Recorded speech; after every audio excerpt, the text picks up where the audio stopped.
These worn-out shoes are all from parents who've crossed Mexico looking for those taken by gangs or state authorities.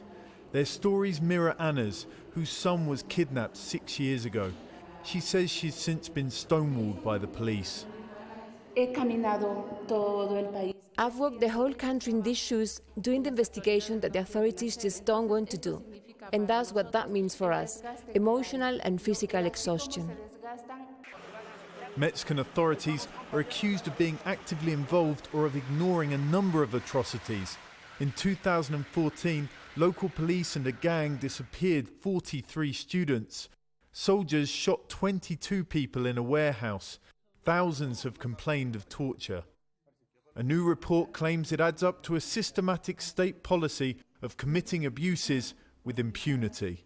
With regard to disappearances, there have been many thousands and many documented cases of disappearances perpetrated by the Navy, by the Army, by the federal police, and yet you've had only 14 convictions for enforced disappearance.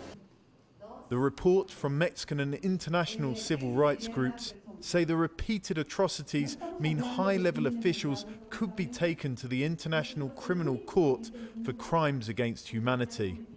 The government rejects that, saying these are only isolated cases.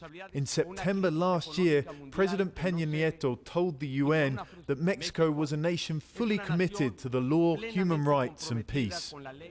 This museum exhibition tells a different story, 40 years of the faces of the disappeared, and there are signs that the electorate is getting fed up. Throughout last year there were mass protests, and just this week the ruling party was voted out of states that it had held for 80 years or more after they became synonymous with murder, kidnapping and government brutality. The report calls on the government to create an international unit to investigate atrocities and corruption.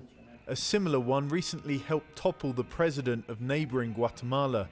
There's no sign yet that this government would run that risk. The alternative, The Hague, would mean a longer wait for those who've already travelled far for justice. John Holman, Jazeera, Mexico City.